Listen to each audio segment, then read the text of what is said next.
Buenas tardes a todos. Hoy tocaba el final del primer manuscrito de los manuscritos de Economía y Filosofía de Karl Marx de 1844 y el segundo manuscrito, que es muy corto. Entonces, del primer manuscrito vamos a hablar del trabajo enajenado, que comprende los pliegos 22 al 27, y del segundo manuscrito, todo el segundo manuscrito, con el inconveniente de que el segundo manuscrito está incompleto, es decir, de todo el manuscrito solo contamos con 4 caras de un total de 30 y tantas. Entonces, esas páginas se perdieron y solo podemos especular qué contenían esas páginas previas. En todo caso, bueno, Marx empieza hablándonos de la economía política y de cómo ésta es incapaz de explicar algunos elementos que él considera fundamentales. En resumen, uno de los elementos que él critica de este fracaso de la economía política es que no observa la relación del trabajador con la producción. En concreto nos dice en la página 104-105, en el pliego 22, la economía política parte de hecho de la propiedad privada, pero no lo explica. Capta el proceso material de la propiedad privada, que ésta recorre en realidad, con fórmulas abstractas y generales a las que luego presta valor de ley. No comprende estas leyes, es decir, no prueba cómo proceden de la esencia de la propiedad privada. Entonces, Marx ha estado leyendo a los fisiócratas y a economistas como Ricardo, Say, etcétera, y ha observado cómo estos han hecho de la economía una ciencia o una pretensión de ciencia.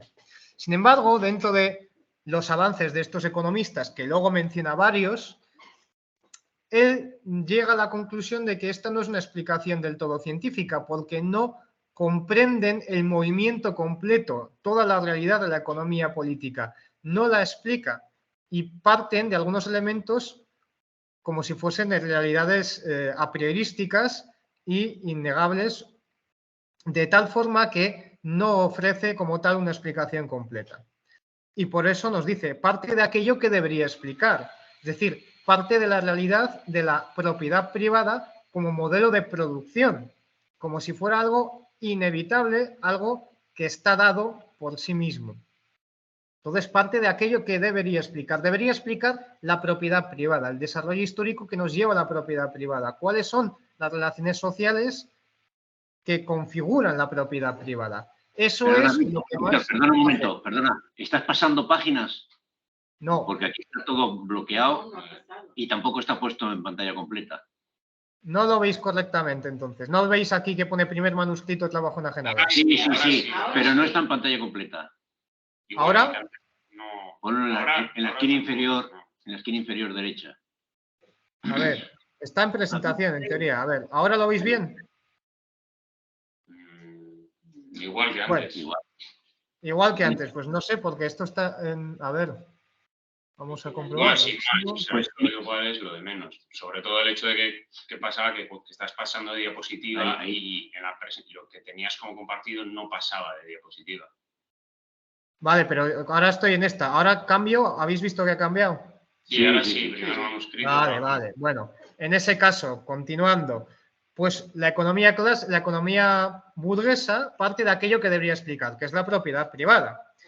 Marx quiere explicar el origen causal, quiere explicar la conexión que existe entre la propiedad privada y conceptos tan relevantes como es el monopolio, la competencia, el trabajo, el capital. Nos dice que tenemos que comprender la conexión de toda esta enajenación con el sistema monetario, cosa que, por cierto, en este manuscrito no explica, pero bueno, esto al final no deja de ser esbozos primeros de esta primera incursión que hace Marx en la economía.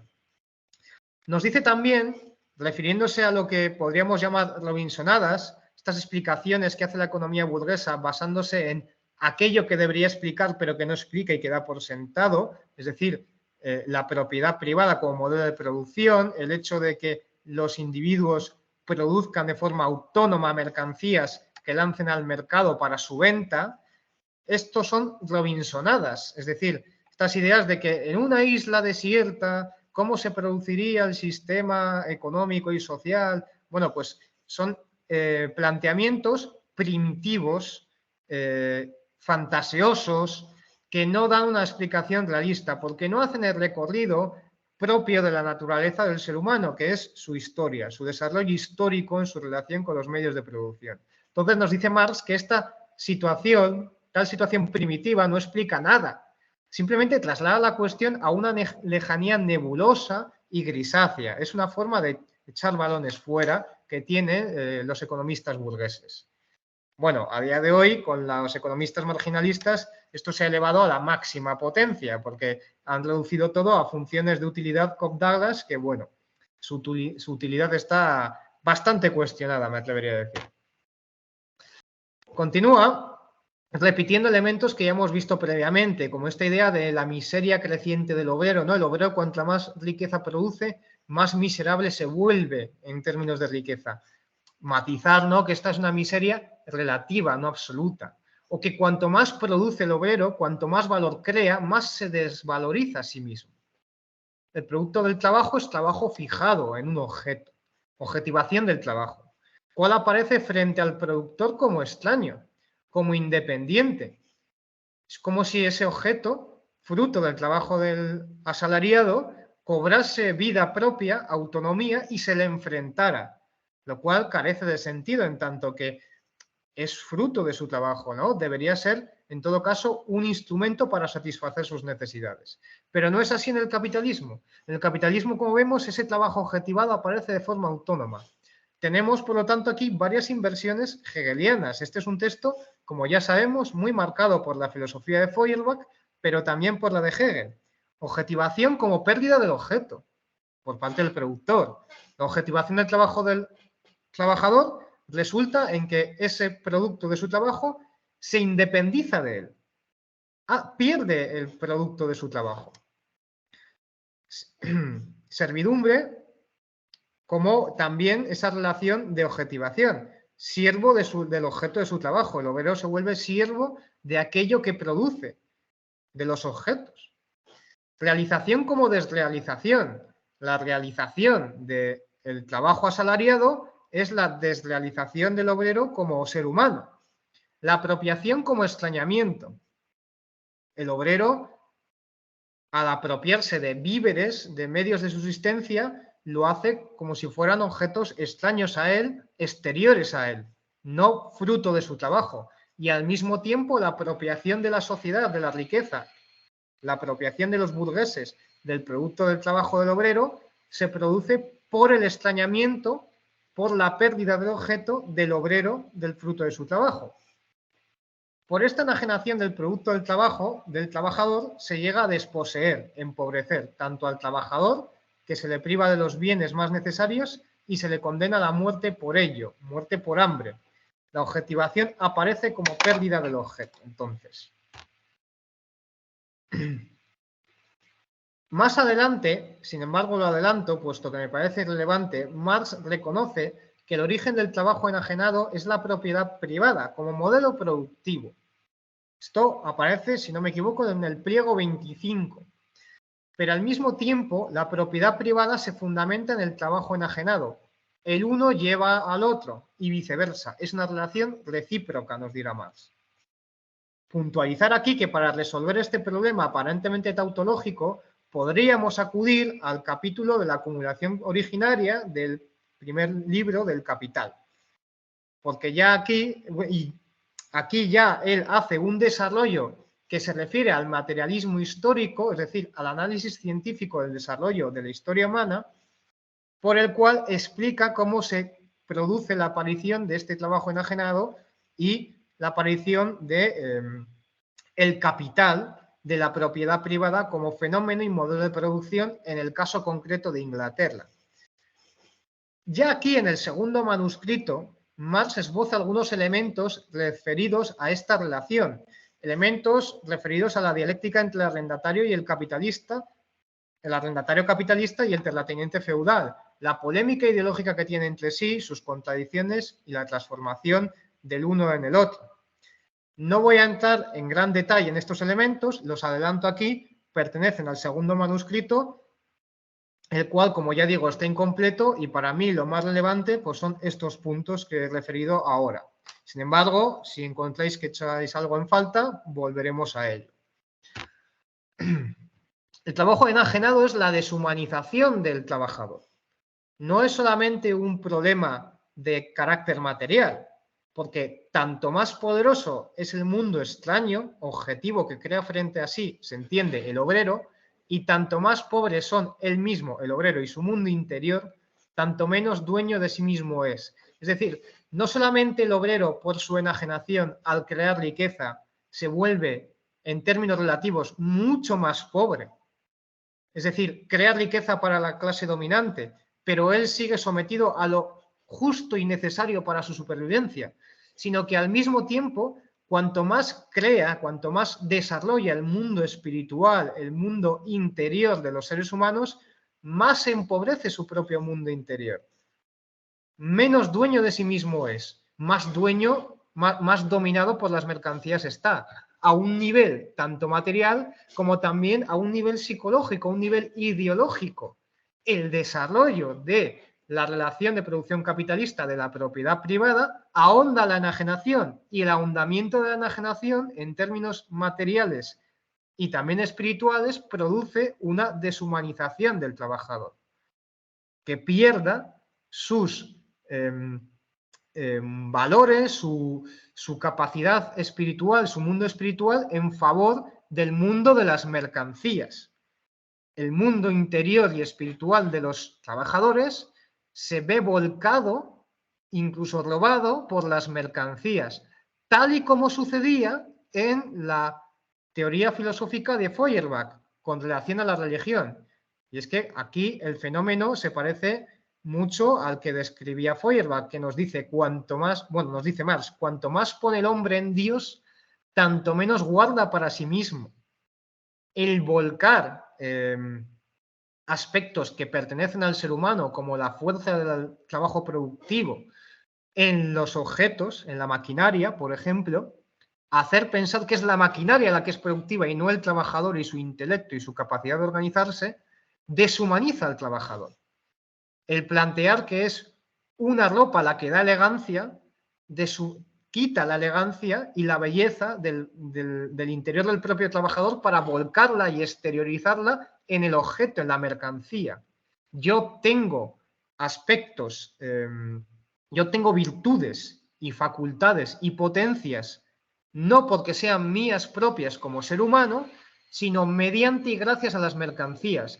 Vuelco virtudes humanas que en el pasado se hubieran volcado en Dios, ahora se vuelcan en las mercancías. Las mercancías se vuelven independientes, se vuelven autónomas, se enfrentan al trabajador, y son ellas las que aparentemente guardan las virtudes que pertenecen al ser humano. Cuanto más rico espiritualmente se hace el trabajo, tanto más desespiritualizado y ligado a la naturaleza queda el trabajador. El trabajo produce maravillas para los ricos, produce espíritu, pero origina estupidez y cretinismo para el trabajador. Esto aparece en el pliego 23, las citas anteriores en el pliego 22, estas que he mencionado aquí en el pliego 23. Lo que vemos es que la división del trabajo, el ahondamiento de la producción privada, de la propiedad privada, hacen que se desarrollen las facultades del trabajo, que sea más productivo, que sea más intelectual, que sea más refinado, más eficiente, más espiritual. Amplía la capacidad espiritual del ser humano como género humano. Pero a nivel de clase social de los trabajadores, les empobrece, les roba, digamos, esas virtudes, esas características para plasmarlas en las mercancías. De esto, nos dice aquí, el trabajo produce maravillas para los ricos. Es la clase burguesa la que es capaz de beneficiarse de estos avances de la productividad y del desarrollo humano. Pero en cambio, el obrero queda condicionado y condenado a una estupidez y un cretinismo crecientes. Planteo aquí una cuestión en relación a lo que comentaba Umberto Eco sobre la producción de masas y cómo ha afectado a los trabajadores. La producción capitalista ha permitido e incluso ha hecho necesario que los obreros que estén alfabetizados, y ha creado la posibilidad de acceder a obras literarias, a enciclopedias, a una serie de conocimientos de carácter científico o si no es científico, sí por lo menos artístico, muy amplio y a unos precios asequibles por la clase trabajadora. Sin embargo, creo que no es exactamente aquí lo que quiere decir Marx. Es decir, es cierto que el desarrollo de las fuerzas productivas ha permitido poner al servicio de la sociedad y también de la clase trabajadora elementos del conocimiento humano que de otra forma o en otros tiempos quedaban limitados a grupos sociales aristocráticos. Ahora esto se ha revertido. Sin embargo, creo que aquí Marx a lo que hace referencia no es tanto a ese aspecto más puramente formal, digamos, sino al hecho, que veremos más adelante, por el cual la enajenación tiene un impacto, como digo aquí, psicológico en los trabajadores. Y es que un trabajador por sí mismo, por una conciencia espontánea, es muy probable que, dadas sus condiciones de explotación, cuando llegue a casa, no quiera dedicar su tiempo al estudio y la investigación, bien sea científica, bien sea artística, que le permita enriquecer su mundo interior, sino que seguramente se dedique a otra forma de alienación por la cual, pues bueno, no le requiera un gran esfuerzo físico, pero sí mentalmente pueda desconectar y sobrellevar la carga que supone para él el trabajo enajenado, el trabajo asalariado. Yo creo que se refiere a eso, pero bueno, podríamos comentarlo más adelante. Marx nos da también una explicación materialista de lo que sucede con este proceso del trabajo enajenado. Nos dice que es la naturaleza la que ofrece al trabajo medios de vida, es decir, la naturaleza ofrece la materia prima para que pueda realizarse el trabajo, el agua, el fuego, el ser humano crea fuego, pero con ese fuego, pues los elementos, la realidad física de la naturaleza, pues hace que el agua entre en ebullición y se pueda crear pues un vapor que mueva un mecanismo, etcétera, y de esta forma se genera energía mediante unos imanes que generan un campo magnético. Bueno, pues la electricidad se consigue gracias a fuerzas físicas y a elementos físicos. Por ejemplo, la electricidad que nos da luz o nos permite ver el televisor. Es de la piedra y de la madera con las que hacemos casas o con las que hacemos herramientas. Son los minerales los que nos permiten tener herramientas para hacer el trabajo. También la naturaleza ofrece víveres, es decir, sustento, que aquí nos dice Marx, en sentido estricto, medios para la subsistencia. Nos ofrece alimento. Por un lado nos ofrece herramientas para el trabajo y materia prima para trabajar, y por otro lado nos ofrece aquello que nos permite vivir. Tiene estas dos facetas. Ahora bien, al convertirse el trabajador en siervo de su objeto, es decir, al producirse esta enajenación del producto por el trabajo enajenado, tanto los víveres como los medios del trabajo aparecen no directamente venidos de la naturaleza, sino mediados por relaciones sociales, mediados por la relación, por la propiedad privada. Y, en tanto que mediados por la propiedad privada, enfrentados al trabajador. No se aplican estas visiones que antes mencionábamos primitivas o robinsonadas, por la cual yo voy al bosque y con unas piedras y unos palos hago un hacha, con ese hacha talo unos árboles, con esos árboles me hago una cabaña y puedo habitar en ella. Es decir, voy a la naturaleza y obtengo bayas para alimentarme, obtengo madera para construir una casa y herramientas, obtengo medios de subsistencia y medios para el trabajo. No. A día de hoy, en el modelo de la propiedad privada, como modelo productivo, ese bosque está condicionado por unas relaciones sociales, pertenece a una persona y tengo que relacionarme con esa persona para obtener esos medios de subsistencia y de trabajo. No son ya de acceso inmediato, sino que están mediados por una relación social. Mediación social históricamente determinada, que en el caso que analiza Marx, su determinación histórica es la propiedad privada, que se fundamenta en el trabajo enajenado. Entonces, cuanto más compleja se vuelve la sociedad y estas relaciones sociales, sobre todo en el caso de la propiedad privada, más alejados quedan los víveres y los medios para el trabajo del ser humano. Más alejada está la relación del ser humano con la naturaleza. Aquí una cita que... La positiva es la misma, es que no, o sea, no la estás cambiando. Seguimos en la 2. ¿Seguís en cuál estáis? Perdona. En la 2, o sea, a ver, no te he dicho nada, pero vamos, deberías estar, no sé, ahora. Vale, a ver, ¿esto lo habéis visto ya? ¿Ahora ha cambiado? No entiendo por qué pasa esto, pero bueno. Ahora sí ha cambiado, está en la 3, ahora estás. Vale, vale. Pues esta la hemos visto, propiedad privada y trabajo enajenado también la hemos visto. Esta también se ha visto, igualmente se ha visto esta. Ahora veis primer manuscrito, trabajo enajenado, Sí, como título. sí. Vale. Sí. Correcto. Bien, pues esta cita me ha parecido muy pertinente, es larga, la voy a leer y me pararé en ciertos puntos. La negrita es mía, no es de Marx. Entonces, nos dice Marx a modo explicativo, ¿en qué consiste entonces la enajenación del trabajo?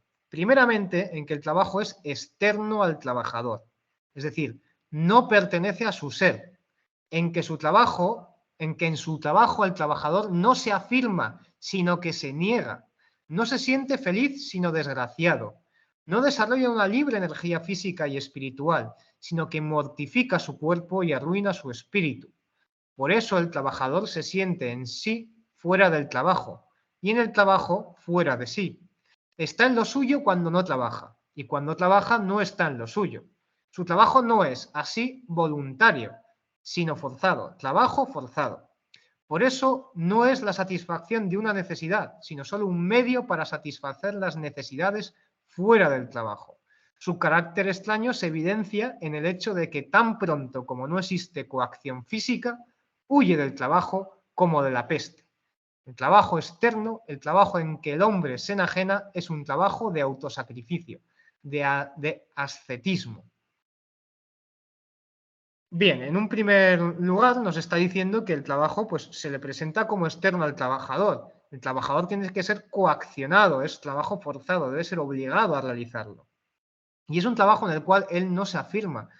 Como veremos más adelante, no se determina a sí mismo, no se desarrolla humanamente, sino que se niega humanamente, se deshumaniza, se desvaloriza. No es feliz, es desgraciado. Esto es así porque existe, por un lado, una relación material, como veremos más adelante, que implica el trabajo enajenado y por la cual, al enfrentarse los objetos al obrero, al enfrentarse su producto frente a su salario, él se vuelve miserable, se vuelve pobre, gana justo lo justito para sobrevivir. Pero hay otra realidad y es de una índole mucho más psicológica, que también lo es productiva, y es la relación del trabajador dentro del propio trabajo. Él no domina los medios de producción, estos le dominan a él. Él no sigue su propia voluntad, sigue la voluntad del patrón, del capitalista. Él no se desarrolla en el trabajo, como veíamos antes, no se afirma, se niega, él no sigue su pasión, sino que debe ir al ritmo de la máquina. Continúo con la cita. En último término, para el trabajador se muestra la exterioridad del trabajo en que éste no es suyo, sino de otro, que no le pertenece, en cuanto está en él, en que cuando está en él no se pertenece a sí mismo, sino a otro. Así como en la religión la actividad propia de la fantasía humana, de la mente y del corazón humanos, actúa sobre el individuo independientemente de él, es decir, como una actividad extraña, divina o diabólica, así también la actividad del trabajador no es su propia actividad, pertenece a otro, es la pérdida de sí mismo. Al acudir el trabajo, esto lo digo yo, al acudir el trabajador al trabajo, se pierde, se niega a sí mismo y se pertenece a otro, es siervo de otro.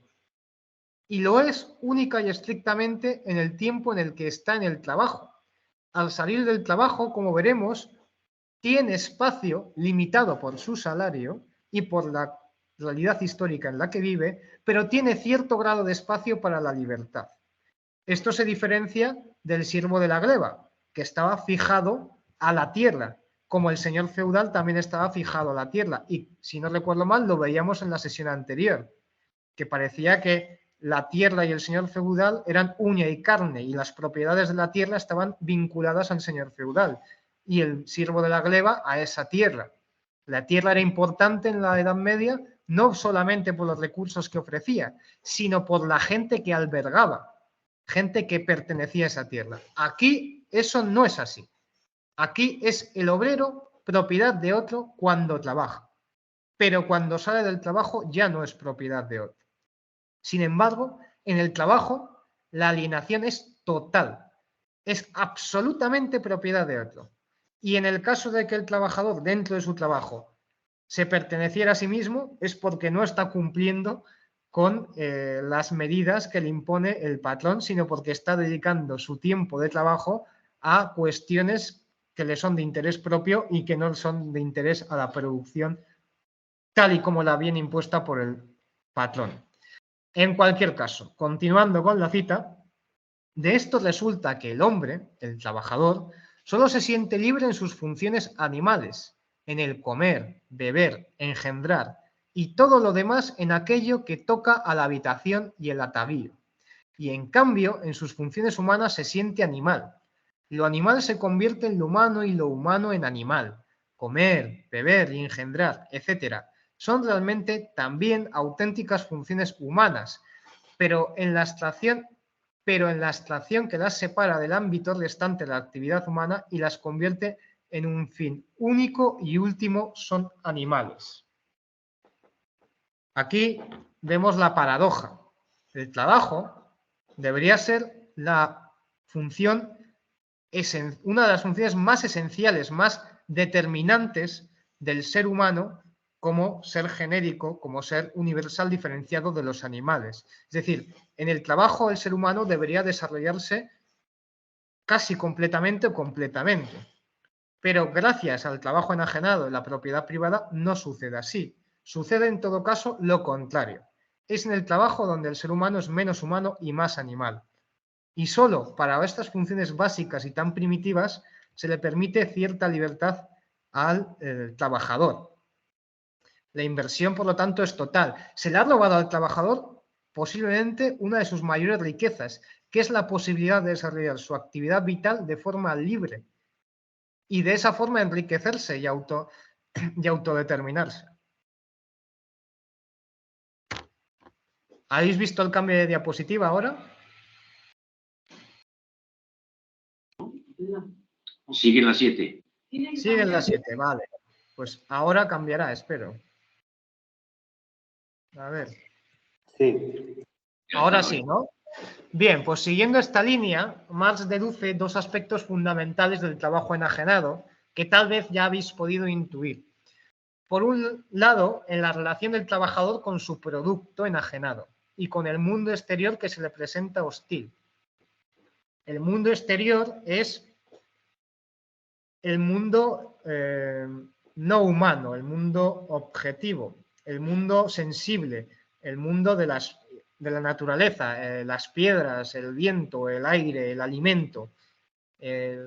Todo ello es ese mundo exterior, que en el caso de la sociedad humana desarrollada a un nivel de propiedad privada, se torna el mundo de las mercancías. No solamente el producto del trabajo humano es mercantil, se convierte en mercancías, sino que hasta elementos que no eran originariamente mercancías son susceptibles de serlo, como puede ser el arte o como puede ser la naturaleza, que aparecen enfrentados al trabajador. ¿Por qué enfrentados? Porque aparecen con un precio que es limitante. ¿Por qué es limitante? Porque el poder adquisitivo del obrero es el salario. Y como hemos visto, el salario tiende a reducirse en términos relativos, no en términos absolutos, ciertamente, pero sí en términos relativos. Es decir, cuanto más riqueza hay en la sociedad, gracias al trabajo enajenado de los obreros, más pequeño es su salario en relación a dicha riqueza. Y por lo tanto, más cantidad de productos existen que puedan ser comprados, pero menor es el salario que tienen los trabajadores para acceder a ellos. Por lo tanto, el mundo exterior se le va a presentar al obrero de forma hostil. Los víveres, los medios de subsistencia, se vuelven de muy difícil acceso, sobre todo en relación a los niveles de vida que serían posibles en esa sociedad dada en particular, en este caso la nuestra. El segundo aspecto fundamental es la relación del trabajador con la producción, con el proceso de trabajo mismo. El trabajador no trabaja para sí, sino para otro, no piensa, no decide, carece de autonomía, no hay pasión, es una actividad independiente de él y dirigida contra él.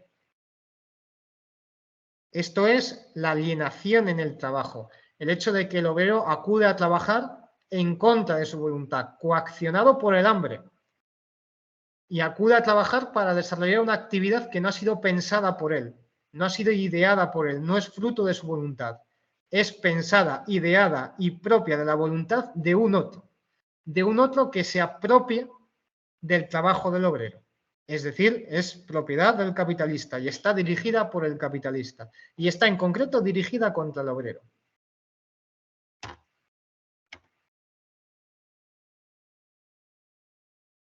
A ver.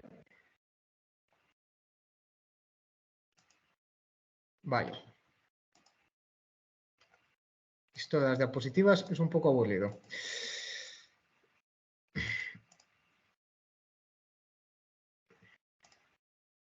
Vale, entiendo que se ha cambiado ya, que veis el cambio de la diapositiva, ¿no? Sí.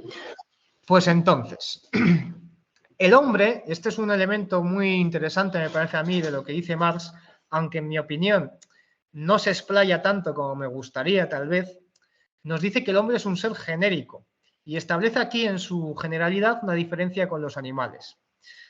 Así que el hombre es un ser genérico y esta es su relación con la naturaleza. Nos señala que de los dos aspectos anteriores que he mencionado, Marx deduce un tercero. Pero empieza por recordarnos esto de que el hombre es un ser genérico porque se relaciona consigo mismo como un ser universal y por eso libre. Entiendo yo que el hombre es universal y genérico en tanto que puede determinarse de una forma u otra. El hombre contiene dentro de sí una gran diversidad, una diversidad universal de posibilidades. Posibilidades que están dentro del género humano, pero él libremente se autodetermina. Vemos que en el régimen de la propiedad privada esta autodeterminación no existe, porque como hemos visto anteriormente, el trabajo enajenado le aleja al obrero de los medios de subsistencia, pero también le priva de ser dueño de su propio trabajo, de cómo dirige su trabajo, de cómo elige su trabajo. Vemos esta doble enajenación, ¿no? Nos dice Marx, esto lo diferencia de los animales. Cuanto más universal es el hombre que el animal, tanto más universal es el ámbito de la naturaleza inorgánica de la que vive. La naturaleza parece universalizada y apropiada por el hombre, por un lado como medios de subsistencia, como ya vimos, y por otro como medios de ejercicio de su actividad vital como instrumentos del trabajo. Que el hombre vive de la naturaleza quiere decir que la naturaleza es su cuerpo. Así pues, la naturaleza, tal y como se la apropia el hombre, aparece como parte del propio hombre. Cuando hablamos del ser humano, hablamos y de su naturaleza, estamos hablando no solamente de su naturaleza biológica o de su naturaleza social, sino también de su desarrollo histórico y de cómo él realiza su existencia, es decir, cómo se apropia de los medios orgánicos e inorgánicos que le ofrecen la naturaleza. El trabajo enajenado, por tanto, primero, enajena la naturaleza del hombre y segundo, enajena al hombre de sí mismo, de su actividad vital. Es decir, si la naturaleza es parte del cuerpo del hombre, el trabajo enajenado la enajena del propio hombre. Y en segundo lugar, la naturaleza enajena al hombre de sí mismo, de su actividad vital. Como decía anteriormente, yo de estas páginas deduzco algo que aparece en otros autores, como podría ser Lukács, y es que la naturaleza humana es también su historia. El desarrollo histórico de las sociedades humanas es algo que está inscrito en su naturaleza y por lo tanto la naturaleza humana está inacabada, ¿no? No tiene un horizonte conocido, sino que es un horizonte por conocer.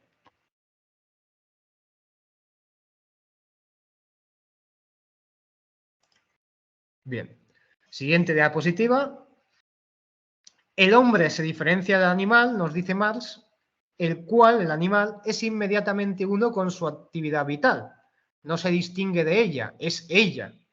Es decir, el castor es castor porque hace presas, porque vive en ámbitos acuáticos y tiene que controlar un territorio, generar un lugar de crianza para sus crías, una pareja, etcétera, tiene las crías, luego se moverá. El castor es eso, no es solamente sus aspectos biológicos, de tiene dientes, tiene patas, tiene una paleta, tiene un pelaje de esta forma, sino también es su actividad vital, para lo que vive.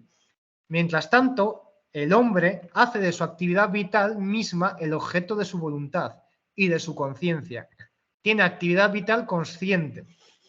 El castor, si tú lo guardas en cautividad y lo tienes en tu pisito en Bilbao, lo que va a hacer, llegado el momento, es cogerte cosas de la casa y empezar a construir una presa en el pasillo o crearse una cabaña en la bañera si la tienes llena de agua. Él no sabe por qué hace esto, pero siente el impulso de hacerlo, de replicar aquello que es su instinto. Por ello, nos dice Marx que el animal es inmediatamente uno con su actividad vital. El hombre no. El hombre debe autodeterminarse. El hombre hace de su actividad vital misma objeto de su voluntad, es decir, elige cuál es su actividad vital. Y cabría decir que lo hace, además, no solamente conscientemente, sino que lo hace socialmente, lo hace en sociedad. El trabajo enajenado invierte la relación, de manera que el hombre, precisamente por ser consciente, hace de su actividad vital, de su esencia, un simple medio de subsistencia. Como veíamos anteriormente, el trabajo enajenado provoca que el hombre aparezca como un animal hasta cierto punto, donde en su desarrollo de la actividad vital no se pertenece a sí mismo, sino que hace esa actividad vital coaccionado por el hombre, por el hambre, acude a trabajar porque si no moriría de hambre, y al acudir a trabajar no realiza su voluntad, realiza la voluntad de otro, del capitalista. Así que no se apropia de su naturaleza humana diferenciada del animal, sino que ésta se ve negada. Como veíamos en páginas previas, es que el trabajador parece un caballo, parece un animal de tiro, desde la perspectiva de la relación de producción capitalista. La actividad vital del trabajador, que aquí no le pertenece y que niega su propia humanidad, no es, por lo tanto, un medio para el desarrollo de su humanidad, sino un medio para obtener víveres, medios de subsistencia. Es decir, un medio para lograr un salario y con ese salario obtener mercancías que le permitan vivir.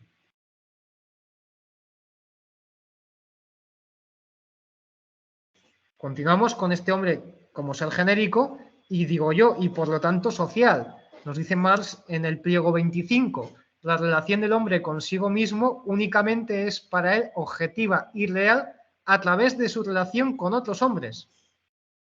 Esto es, la relación del hombre consigo mismo, su autodeterminación, la elección por voluntad propia de su actividad vital y de su humanización, solo la puede lograr en sociedad. Solo se realiza de forma objetiva y real a través de su relación con otras personas. Por lo tanto, la relación del trabajador con el trabajo engendra también la relación de éste con el del capitalista. La propiedad privada es, pues, el producto del trabajo enajenado, de la relación externa del trabajador con la naturaleza y consigo mismo. Entonces, vemos que el capitalismo, la propiedad privada, no solamente produce al obrero, produce también al capitalista. Produce al capital y produce al capitalista. El capital produce al salario, produce el capital variable y como tal, al producir el salario, al producir el capital variable, produce al obrero, porque los salarios no son otra cosa que una forma particular de medios de subsistencia, de mercancías que compran los obreros para sobrevivir. El capital presupone el obrero, por tanto, lo produce. Y no solo lo produce, sino que hay una identidad. Salario y propiedad privada son idénticos. Pliego 26.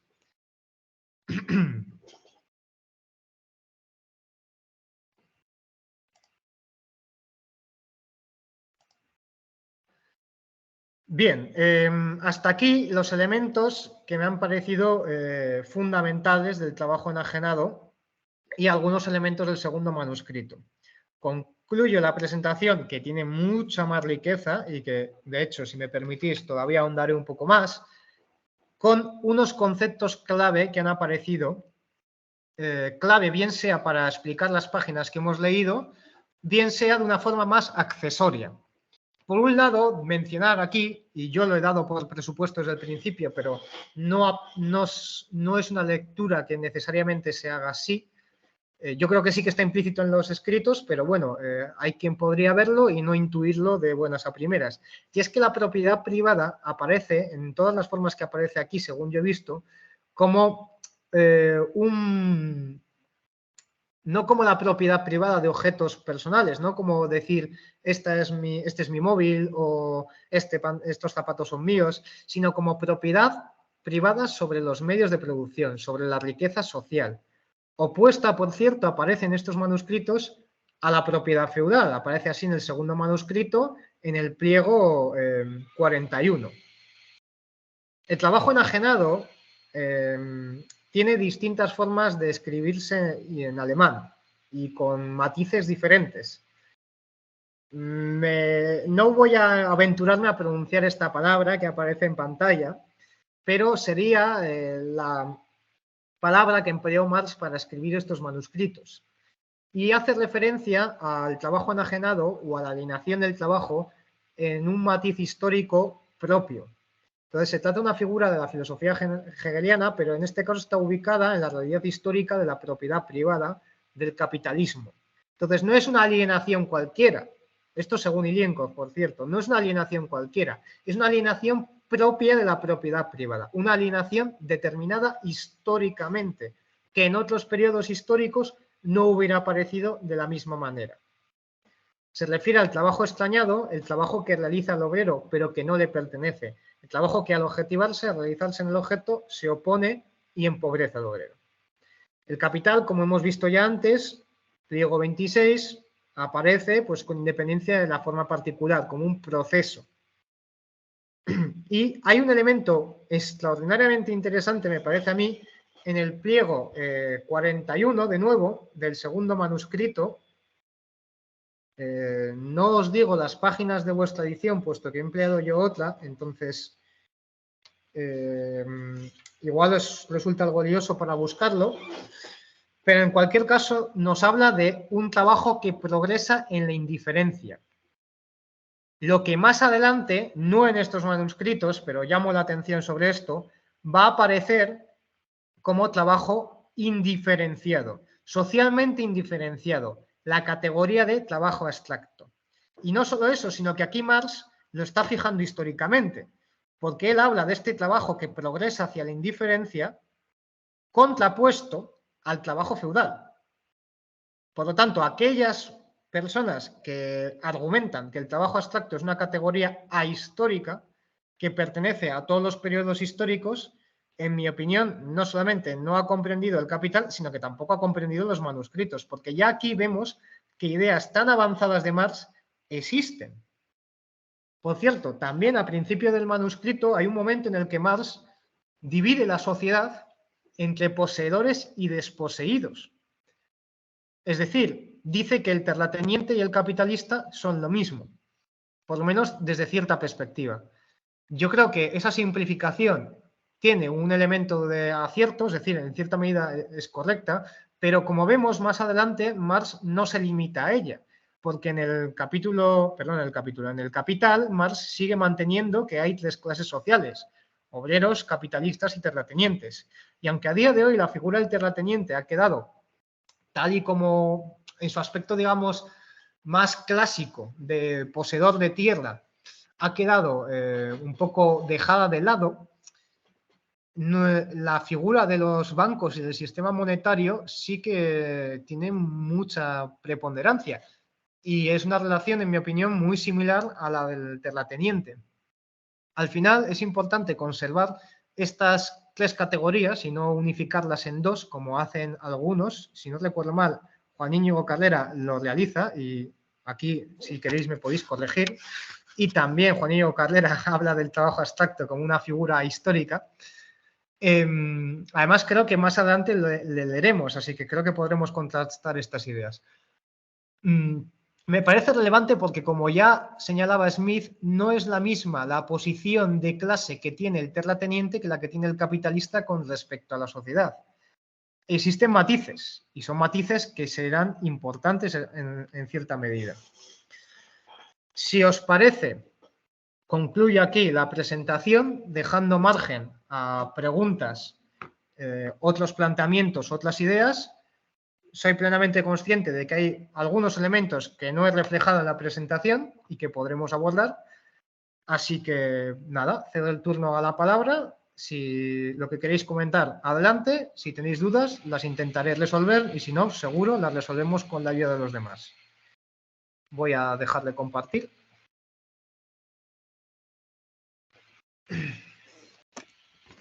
Vamos a ver.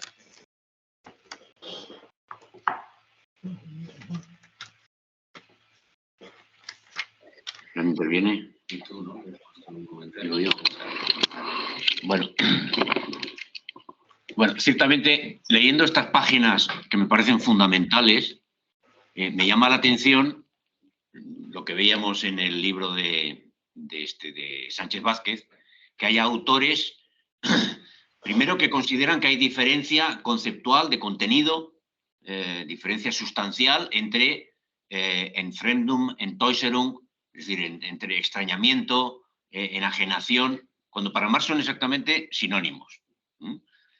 Me extraña que haya autores que trasladen la enajenación a modos de producción que no son el modo de producción capitalista, cuando aquí está diciendo explícitamente que es una característica que surge cuando el modo, como ha dicho muy bien Víctor, el modo de producción feudal se traslada hacia la indiferencia respecto al contenido de la producción.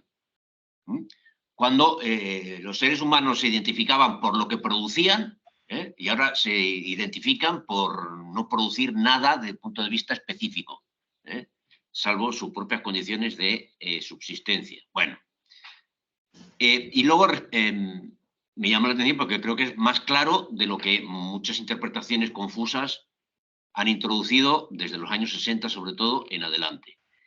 Y luego me parece que el pliego, era el pliego, ¿cuál era? El 34, o el 24, ya no, el 24 es fundamental, pero el propio Víctor el primero lo dijo, el ser genérico como general. Es fundamental el pliego 24, pero hay que entender qué es lo que está diciendo Marx.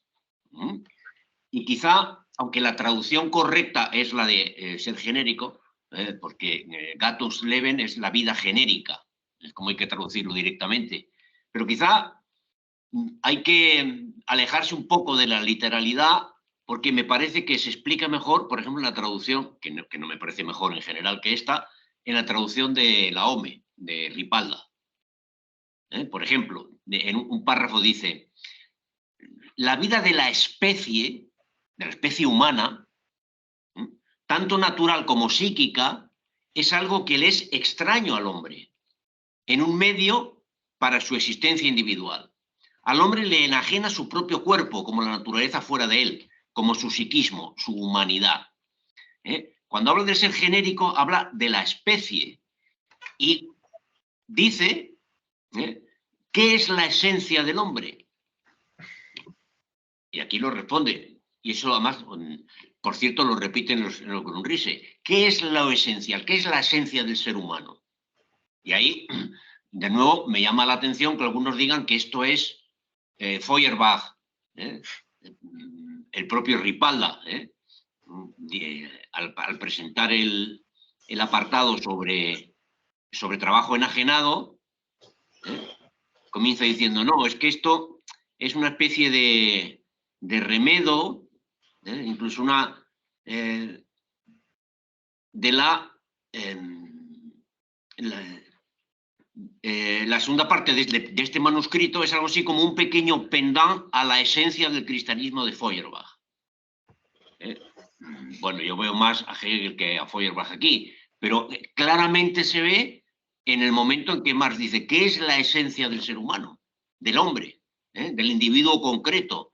Dice, la esencia del individuo concreto es la especie humana. Eso es la esencia. Es decir, el hombre solo se realiza como especie. Y también, afirmación hegeliana, solo se identifica como individuo a través de los ojos que le miran, de otro. No mirándose en el espejo, porque mirándose en el espejo se queda en el solipsismo, se convierte en un cerebro no pensante.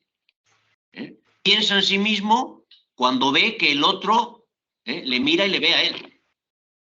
Pues esta interpretación de la esencia, que además aparece también antes de, bueno, en algún punto, lo tenía subrayado, pero no me acuerdo dónde ahora, me parece una aportación fundamental para entender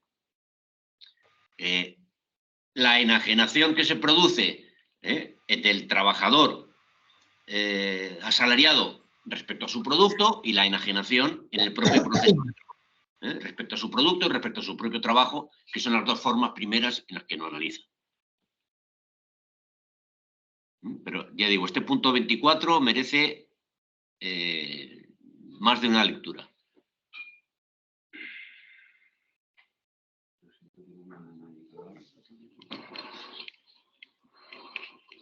A ver, yo, por hilar con varias cosas que se han dicho a la vez, y creo que me va a permitir hilarlo todo bastante bien, yo creo que mayormente, y que sirviendo de precedente, tengo que disentir tanto con Joaquín como con Víctor.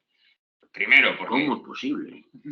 Qué casualidad. ¿A dónde vamos a llegar? A mí, por ejemplo, hacer la lectura, o sea, para empezar, o sea, me parece que cuando se habla de ser genérico, o sea, ese ser genérico, como esa categoría de ser genérico, independientemente de la cuestión de la traducción de cómo se use, hay que tener muy en cuenta el ser genérico, cómo surge como concepto. Y el ser genérico no es más que la cosa, por así decirlo, que viene a sustituir a Dios. O sea, filosóficamente, en la filosofía, el ser genérico es lo que viene básicamente a sustituir a Dios. ¿Y cómo se sustituye ese Dios? Mediante la autoconciencia, precisamente, de esa especie, de esa especie humana, de ese ser. ¿De cuál es la esencia de la especie humana? Pues la que ha dicho Joaquín, y ahí sí le doy la razón, que es la propia especie humana o ese animal social. En ese sentido, en el momento que se relaciona y que se sustituye ese Dios con la propia autoconciencia humana, es cuando se relaciona consigo mismo, y consigo mismo, no consigo mismo como un individuo, sino como especie, como bien dice, no sé en qué cita ahora mismo, en el segundo párrafo de la página también 24, que a mí, como bien ha dicho Joaquín, también me parece muy interesante, porque se relaciona consigo mismo como un ser universal y por eso libre. Ser consigo mismo no hace referencia, como ha dicho él, al individuo, sino a la especie. Que esto también... A mí me parece que hay como muchos tintes feubartianos en ese sentido, porque evidentemente pues hay como una relación. Y bueno, por ejemplo, esto en Feuerbach pues tiene diferentes como vías. Por ejemplo, cuando se pone un poco romántico Feuerbach y empieza a hablar pues de cuál es como la esencia y de cómo se realiza esa autoconciencia, que es mediante el amor y no sé qué, y la colectividad. Y depende de cómo lo leas, que parecería que Feuerbach quiera montar una comuna hippie, que bueno, no se refiere a eso en ese sentido. Y con eso, y dando también con esto, claro, a mí me parece que decir, y que me parece que es como una cuestión de método, y por cómo va esto, decir que la enajenación solo es específica del modo de producción capitalista, me parece que es bastante erróneo. Y de hecho me parece que Marx lo contradice aquí, bueno, lo contradice, o sea, me parece que es erróneo en general, y de hecho, pero como específicamente me parece que aquí Marx ¿Dónde? Lo contradice en varios sitios. Por ejemplo, en los primeros apartados, cuando hace referencia a lo que es ese ser extraño, también está hilando en el 25. Ahí, claro, ya lo está hilando con esa cuestión que es precisamente la que he dicho antes, que es poner ese ser genérico como contraposición de Dios, entre comillas. Pero luego, aparte, hay un momento en el que dice, en mi página 116, que es como, pues, 1, 2, 3, 4, 5, como empezando por, o sea, yendo hacia atrás en el pliego 26, como 5 párrafos más atrás, que dice: partiendo de la economía política hemos llegado ciertamente al concepto del trabajo enajenado, de la vida enajenada, como resultado del movimiento a la propiedad privada, pero el análisis de este concepto muestra que aunque la propiedad privada aparece como fundamento, como causa del trabajo enajenado, es más bien una consecuencia del mismo modo que los dioses no son originariamente la causa, sino el efecto de la confusión del entendimiento humano. Esta relación se transforma después en una relación recíproca. Que aquí que, bueno, aparte de lo que ya hemos comentado otras veces, que a mí me parece que aquí está transponiendo precisamente el ser social y la conciencia, y yo creo que esto Marx lo corrige más adelante, si el trabajo enajenado, o sea, quiero decirte, si la propiedad privada es esa, en el momento que hace la corrección, o sea, Marx posteriormente no plantea que una esencia abstracta, que es el trabajo enajenado, sea lo que genera la propiedad privada, sino que es precisamente al revés. El ser social, que es la propiedad privada y cómo se realiza eso, el que está realizando y que crea esa enajenación.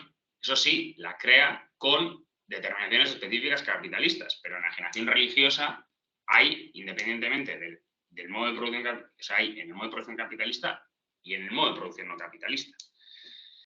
Y también hilando con esto, respecto a lo que ha dicho, o sea, Víctor, del trabajo abstracto, etcétera, etcétera, yo creo que hay una cuestión que es, que yo alguna vez yo creo que también he salido, que es como una cuestión de método, que es cómo se relacionan las formas y los contenidos y cómo se relacionan las determinaciones históricas y las determinaciones ahistóricas.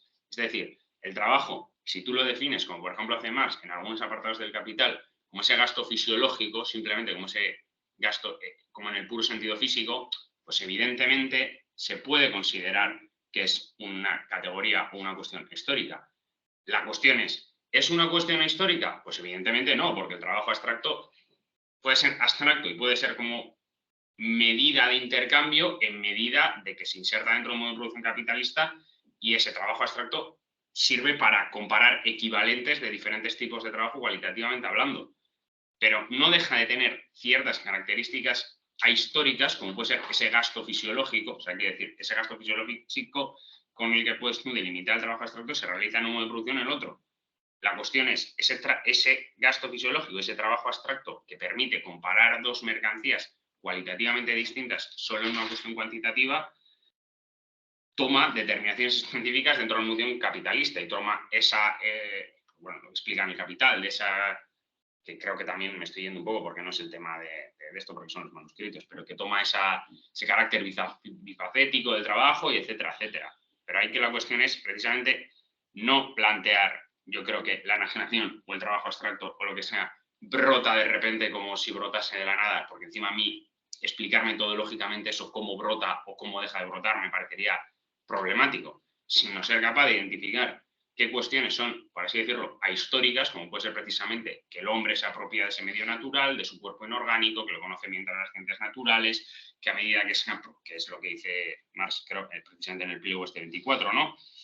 Que, bueno, el pliego 24, o en el anterior, no me acuerdo, creo que es en el anterior.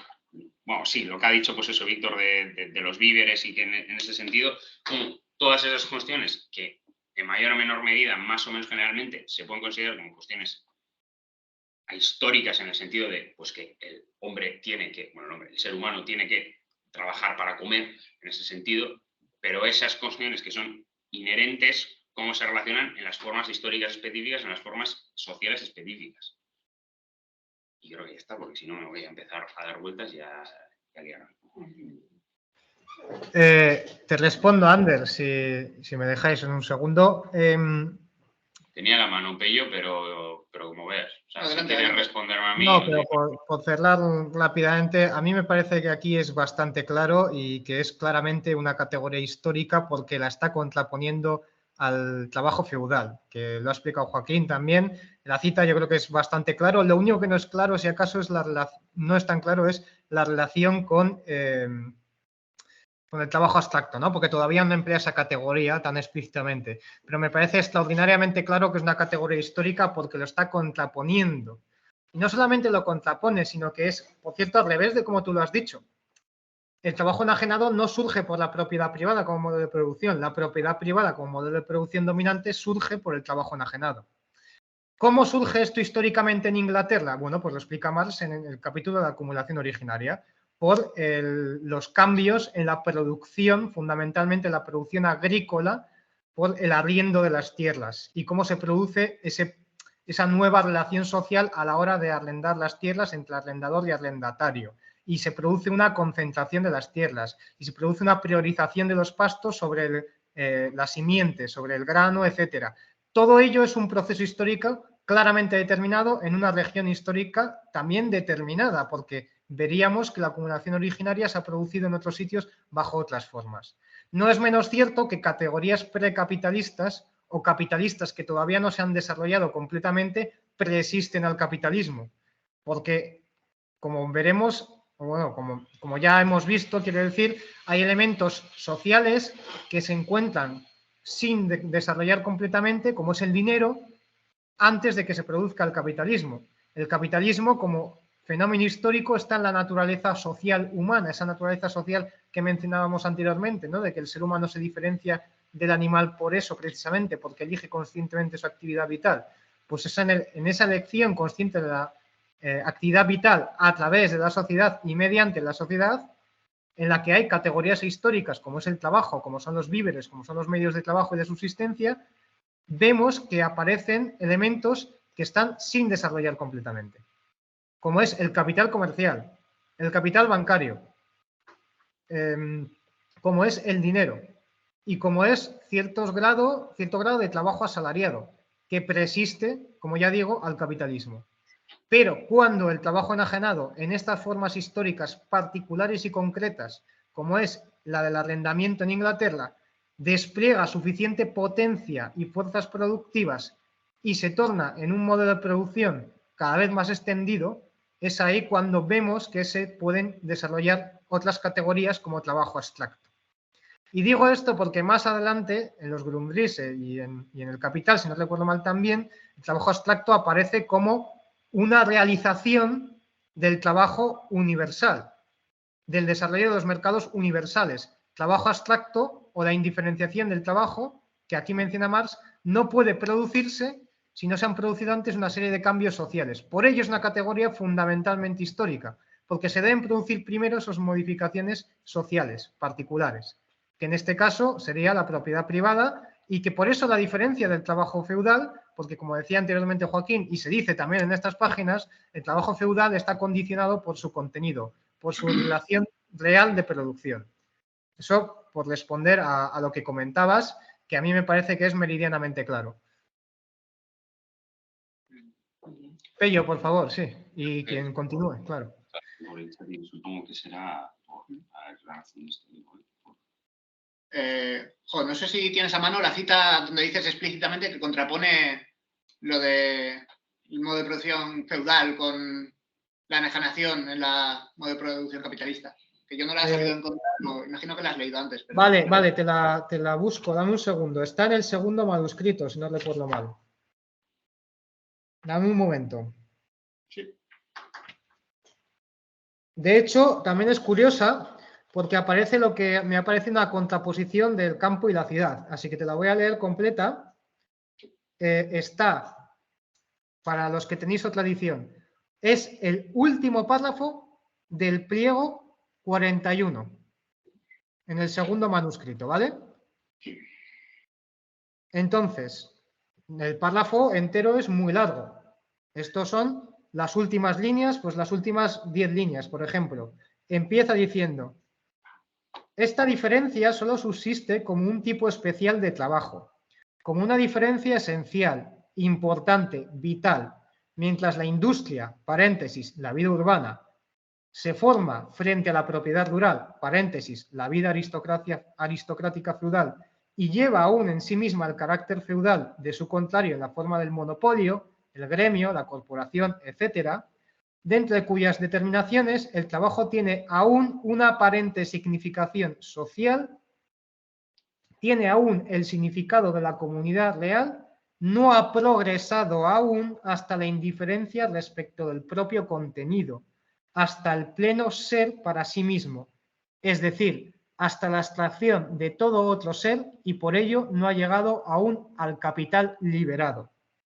Capital liberado es el modelo de producción privada, el capitalismo, la propiedad privada que aquí menciona Marx.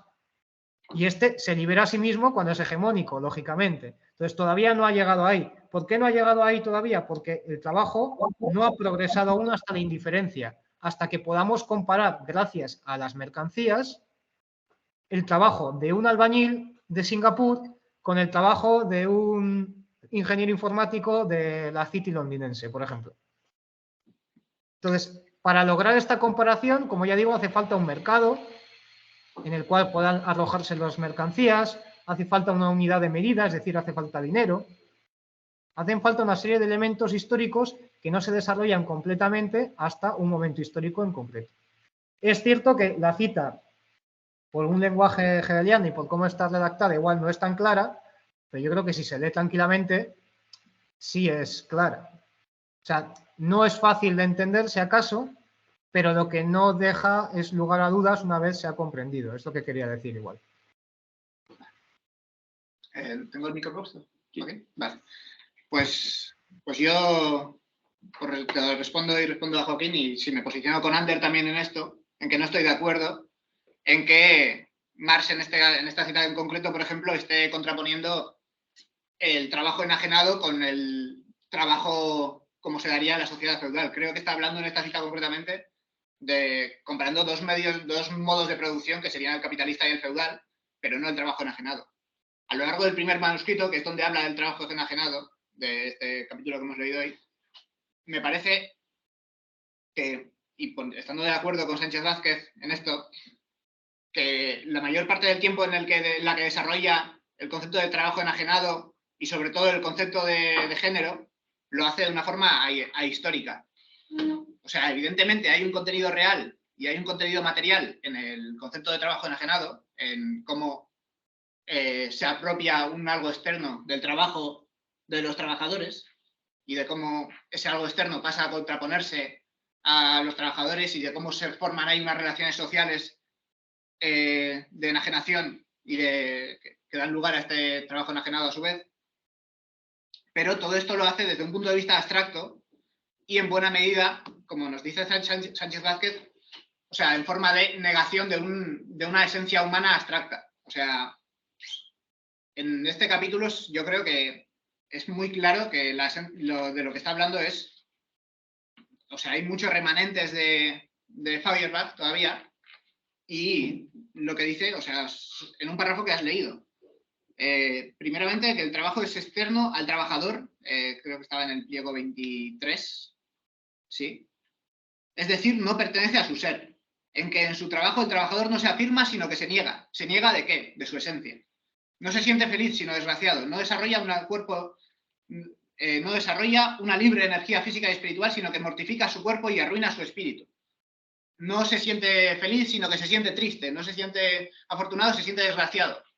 O sea, el trabajador está enajenado porque en el trabajo se niega a sí mismo de su esencia, que su esencia sería el trabajo libre, genérico, la capacidad de decidir libremente en lo que trabaja. Y entonces, yendo al género, que sería entonces esa esencia que niega el trabajador en este trabajo enajenado, yo no encuentro en el desarrollo que hace el género especialmente muchas menciones a su desarrollo histórico, al desarrollo histórico del ser humano como especie. O sea, está hablando de la especie humana en abstracto. No, en concreto. Dale. Y si vamos a las tesis de Feuerbach, o sea, vemos como explícitamente niega aquí el género humano. En él, la esencia humana solo puede concebirse como género, como una naturalidad interna muda que se limita a unir naturalmente los muchos individuos. Se está hablando aquí del género humano, en cierta medida, como algo, pues eso, abstracto a histórico. Evidentemente subyace a todo ello un contenido real de el humano generándose a sí mismo como especie, etc., etc. Y luego al final del capítulo hay una cita muy interesante que me ha parecido muy buena y que trae también a colación Sánchez Vázquez, donde veríamos contrapuesto a esto otra posibilidad. O sea, hasta ahora nos está apuntando Marx a otra equivocación y desarrolla otra equivocación que luego corregirá, que es este concepto de que es el trabajo enajenado el que da lugar a la propiedad privada. hay un párrafo que es explícito. Partiendo de la economía política hemos llegado ciertamente al concepto de trabajo enajenado, de la vida enajenada como resultado del movimiento de la propiedad privada. Pero en el análisis de este concepto muestra que aunque la propiedad privada aparece como fundamento, como causa del trabajo enajenado, es más bien una consecuencia del mismo.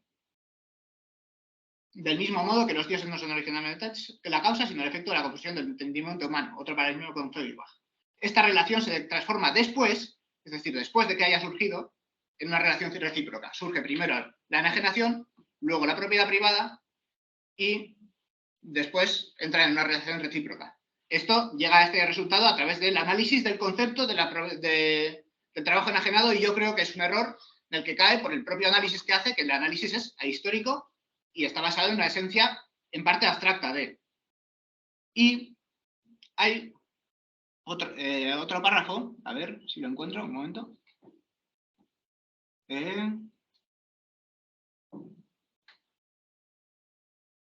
Aquí. Hay otra de esto, hacia el final del manuscrito. Ya hemos adelantado mucho en el camino de la solución de este problema, del problema de cuál es... un momento.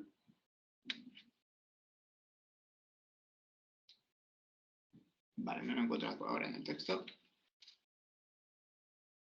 Ya hemos adelantado mucho en el camino de la solución de este problema al convertir la cuestión del origen de la propiedad privada en la de la relación que media entre trabajo enajenado y la trayectoria del desarrollo de la humanidad, ahora sí. En efecto, cuando se habla de propiedad privada se cree estar frente a algo exterior al hombre. Y cuando se habla de trabajo se trata de algo que es directamente el hombre mismo. Este nuevo planteamiento del problema entraña ya incluso su solución. Hacia el final ya sí, habla de que hay que analizar esto desde el punto de vista de la trayectoria del desarrollo histórico.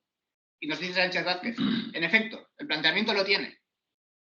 Pero como el manuscrito está interrumpido, no podemos saber si el resto del manuscrito desarrolla esta concepción histórica o no lo hace. O se queda, bueno, entendemos, luego sí que lo hace, evidentemente, luego se corrige y queda claro que es primero la propiedad privada, que, sin la cual no es posible que alguien se apropie de los medios de producción mediante los cuales se apropia del fruto del trabajo, que da lugar al trabajo enajenado. O sea, yo creo, sin eso. Y aquí está relativamente todavía inmaduro, muy inmaduro. Bueno, pues... yo quiero contar una cosilla. Un par de cosillas. Bien. Pero yo soy el ponente. Vamos a ver. A mí estas páginas me parecen fundamentales para entender, por usar una palabra que no, la esencia del materialismo histórico, del método de Marx. Y si lo entendemos bien, a mí me parece que Marx es aquí más marxista de lo que parece. Porque en el lenguaje pues sigue utilizando, todavía no utiliza, por ejemplo, habla de la propiedad privada y no del capital. Pero recordemos que cuando habla del capital, dice, el capital presupone... El capital está presupuesto a la relación social capitalista y el capital es el producto de la relación social capitalista. Está presupuesto y es el producto. Y aquí está diciendo la propiedad privada es el supuesto previo de la enajenación del trabajo, pero es también el producto del trabajo. O sea que no dice nada distinto a lo que dicen otras obras de Madurez. Pero vamos a leer dos párrafos en concreto en la traducción que tenemos aquí y en la traducción de Ripalda, que creo que aclara mejor. El primero es el primer párrafo de la página del pliego 24. Aún hemos de extraer de las dos anteriores una tercera determinación del trabajo enajenado. De la enajenación del producto y la enajenación del propio proceso de fabricación. En la traducción que tenemos dice: el hombre es un ser genérico, no solo porque en la teoría y en la práctica toma como objeto suyo el género, tanto el suyo propio como el de las demás cosas, sino también, y esto no es más que otra expresión para lo mismo, porque se relaciona consigo mismo como el género actual, viviente, porque se relaciona consigo mismo como un ser universal y por eso libre. Ojo, libre. Veamos la traducción de este párrafo y luego del otro que en conexión en Ripalda, que se aleja de la traducción literal y utiliza el concepto especie. El hombre es un ser a nivel de especie, al margen de la especie no. No solo porque convierte en su objeto práctico y teórico su propia especie y las otras, convierte en objeto práctico y teórico su propia especie y las otras especies, sino, dicho de otro modo, también porque se toma a sí mismo como a la especie presente, viva, porque se comporta consigo mismo, el hombre, como con un ser universal y, por tanto, libre. Bien. Siguiente párrafo, que quiero vincular con este. Más adelante son algo así como, a ver, en la página 113, el segundo párrafo, lo voy a leer y lo buscáis. La mayor, tenéis la traducción esta, pues en la 113. La producción práctica de un mundo objetivo, la elaboración de la naturaleza inorgánica, es la afirmación del hombre como un ser genérico consciente, es decir, la afirmación de un ser que se relaciona con el género como con su propia esencia o que se relaciona consigo mismo como ser genérico. Vamos a ver esta expresión, esta misma frase en la traducción de Ripalda, que creo que es bastante más clara. La producción práctica de un mundo objetivo, producción del mundo objetivo. El mundo objetivo es el resultado del hacer del ser humano. La producción práctica de un mundo no es algo que está exterior, por tanto, de teoría del reflejo, nada. Pero bueno, es otro lío. Es la producción práctica de un mundo objetivo, la elaboración de la naturaleza inorgánica, no el metabolismo de la naturaleza inorgánica, es la confirmación del hombre como consciente ser específico, es decir, como un ser que ve en la especie su propio ser y en sí la especie. Es decir, en esto Marx está rompiendo con Feuerbach, porque está diciendo que no hay una esencia humana al margen de la especie humana. No existe esencia humana al margen de la esencia humana. Y cuando el ser humano, el individuo consciente particular, se ve a sí mismo como un ser genérico, no general o indiferenciado, genérico como especie, como género. Género animal, género tal. Entonces es cuando, dice al primer párrafo, es libre. Por tanto, bueno, y el párrafo termina con una expresión que a mí también me llamó, las leyes de la belleza, que también me llamó la atención, pero no termino de interpretarlas bien. Es decir, aquí no existe la esencia del... ¿qué es lo que dice Feuerbach en la esencia del cristianismo? Pues que la esencia que el hombre coloca en el exterior, en Dios, es la esencia humana que la proyecta hacia el exterior. Pero cada individuo tiene su esencia en sí mismo. Y Marx está diciendo que no, que la esencia humana no existe al margen de la especie humana y que solo en el reconocimiento que pueda hacer el individuo, cada uno de los individuos particulares, de su realidad como una realidad genérica, es decir, como parte de una especie particular, es la única forma de alcanzar la libertad. Por tanto, yo creo que en estos párrafos, aunque todavía tiene problemas de construcción conceptual, del concepto, Marx, yo creo que ya no es feuerbachiano. Como dicen el propio Ripalda y otros, y también Sánchez Vázquez, diciendo que aquí lo que hace es una reinterpretación de la esencia del cristianismo, aplicándole otras claves. No. Y no tiene, en mi opinión, ninguna relación este análisis con la idea de Dios y la crítica de Feuerbach a la idea de Dios, que, en mi opinión, Marx utiliza aquí más como una metáfora. El uso de la metáfora es bastante habitual en Marx, que como una parte del proceso analítico. Yo no he dicho que Marx diga eso, yo he dicho que proviene de ahí.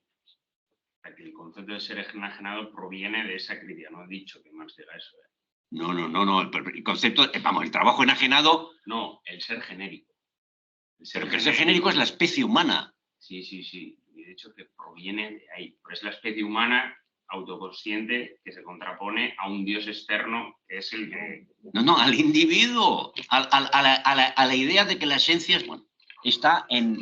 Existe una esencia que cada individuo lleva dentro. Y algunos los proyectan a un Dios, dice, pues yo dependo de ese Dios, y otro renuncia a Dios y dice, yo en mi circunstancia, Stirner y compañía. ¿Puedo? Venga. A ver, el tema es que estamos hablando de la esencia. Entonces, el tema es de la esencia del hombre, de la esencia de la construcción de la espiritualidad. Entonces, el problema que estamos teniendo es que creemos, en ningún momento habla Marx ni de Dios ni de que son, no está hablando de cuestiones abstractas, sino muy concretas. La esencia humana se construye, la construye el hombre a través de la construcción y modificación que hace de la naturaleza. Por eso te está hablando de el mundo, de la objetivación del mundo concreto. El hombre es el que modifica la naturaleza, modifica toda la naturaleza, y al modificarla va construyendo su espiritualidad, porque es el único animal que construye su conciencia. Cuando el hombre va modificando la naturaleza, va construyendo su conciencia, y cuando va construyendo su conciencia, no la hace solo, la hace en relación con los otros de su especie, es decir, con otros seres humanos. Entonces, yo creo que no hay ningún pensamiento, por lo menos desde mi punto de vista, feuerbach-boasiano, sino que todo lo contrario. Está aplicando la dialéctica y el método histórico. Tampoco está diciendo que la propiedad privada determina la enajenación, porque allí tenemos que entender la dialéctica, y por eso estoy de acuerdo cuando Víctor dice que hay que ir al origen de la acumulación, que empieza con la propiedad de la tierra. Entonces, obviamente, hay una acumulación. Si nos vamos a la acumulación originaria, entonces allí es donde se va construyendo la conciencia del hombre, donde va viendo la pérdida, donde se construye su espiritualidad, no porque venga de un pensamiento abstracto, sino porque es, cuando Marx habla de abstracto, está hablando de trabajo concreto, de objetivación concreta, de la construcción de la conciencia como máxima representación espiritual del hombre. O sea, cuando estamos hablando de la esencia del hombre y de la espiritualidad, no estamos hablando de una creación por no sé ni cómo decirlo, ¿no? Sino de la construcción histórica. Pero hay una dialéctica, porque obviamente cuando se da la acumulación originaria del capital, se va construyendo la conciencia, la construye con otros, en relación con otros, y además se va dando el trabajo enajenado cuando se le empieza a desposeer de lo que él tiene. Pero obviamente, a continuación, cuando ya la propiedad privada, obviamente también cuando la propiedad privada aparece en el capitalismo, entonces es cuando más claramente se ve la separación del hombre del objeto que construye. Y es cuando él es separado tanto a nivel espiritual como a nivel espiritual. ¿Por qué? Porque el hombre no tiene conciencia de que le ha sido arrebatado y de que su trabajo es enajenado. Ahora mismo podríamos preguntarle a cualquier obrero si considera que su trabajo es enajenado y te diría que no. Y además te montaría una bronca. ¿Me explico? Entonces, hay una dialéctica entre acumulación originaria, la construcción de la conciencia como resultado de la modificación de la naturaleza y de la construcción del mundo del hombre, y además esa relación entre cómo el hombre va perdiendo cómo va perdiendo lo que produce, su producto, y donde él mismo se convierte en mercancía.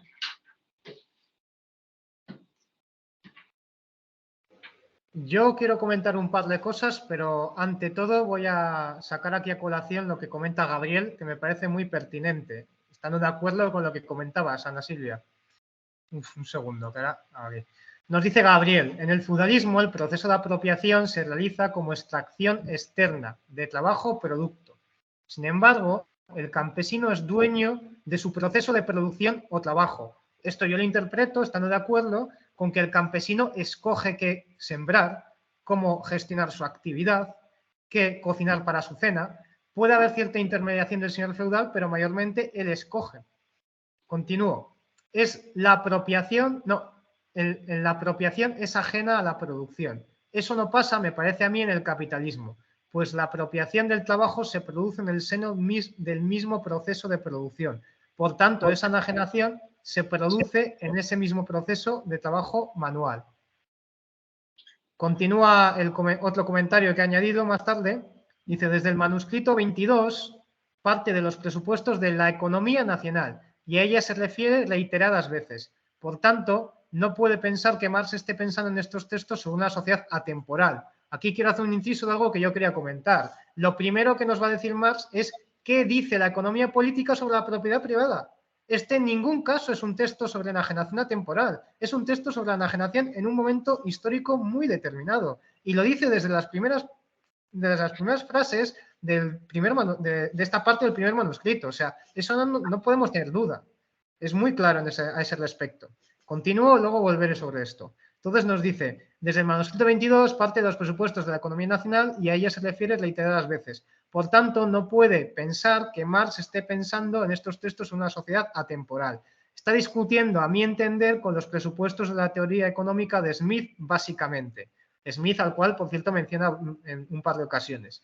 Pienso que la propiedad privada tiene que entenderse en el sentido que hace en el anterior manuscrito, como algo diferente a la propiedad fragmentada del feudalismo.